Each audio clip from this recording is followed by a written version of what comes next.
मेरा उसे माफ करने का कोई इरादा नहीं है। वो यूसुफ को मुझसे छीनने की कोशिश कर रही है, साजिशी है, पीठ पीछे चाल चलती रही। उसने जो किया उसकी कीमत उसे चुकानी पड़ेगी। देखो, ये गुस्सा सिर्फ तुम्हें ही नहीं उसे भी नुकसान पहुंचा रहा है। तुम्हें थोड़ा इंतजार करना चाहिए। तुम थोड़ा पुरसकून रहो बेटा। मैं कैसे पुरसकून रहूं आरिफ बाबा?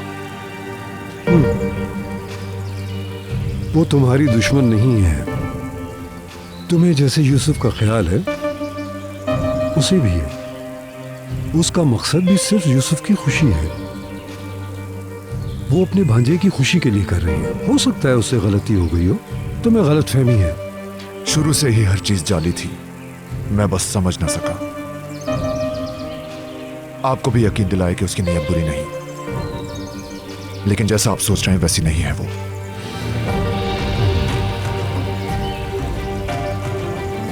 मैंने बचपन में सीखा था कि औरत भरोसे के काबिल नहीं। माजी फिर पलटकर सामने आया है, मगर अब मैं औरतों पर भरोसा नहीं कर सकता, खास तौर पर उस पे।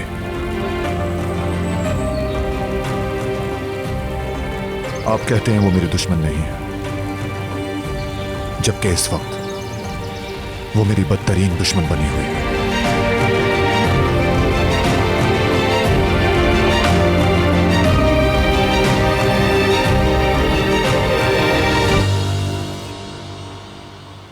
अल्लाह का लाख लाख शुक्र है कि तुम हमारे साथ हो बेटा।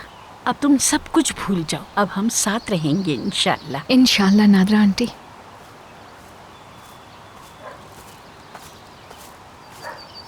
ये क्या तकल्लुफ है? यूसुफ के लिए कुकीज बना रही थी तो आप लोगों के लिए चाय ले आई मैं। आपका बहुत बहुत शुक्रिया सुल्ताना साहिबा। आपने मेरी बेटी के लिए अपने घर के दरवाजे खोल दिए। फरात ने मुझे बताया था कि ये लोग यहाँ महफूज हैं। अली इनको यहाँ लाने के लिए बहुत इसरार कर रहा था। मेरा अली ऐसा ही है, सबके लिए हमदर्दी रखता है, किसी का दुख देखा नहीं जाता उससे। उन लोगों का भी ख्याल रखता है जो उसके हकदार बिल्कुल नहीं होते, तो वो इनका ख्याल क्यों नहीं रखेगा?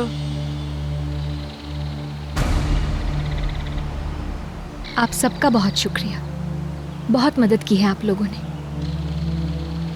इंशाल्लाह मैं भी बहुत जल्द घर का बंदोबस्त कर लूंगी।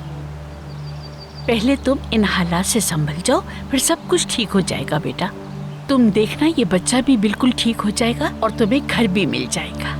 ये अच्छा होगा नादरा आंटी, हमारा अपना एक घर, एक नई शुरुआत होगी। ये यूसुफ और मेरे लिए बहुत अच्छा रहेगा, यकीन है मुझे।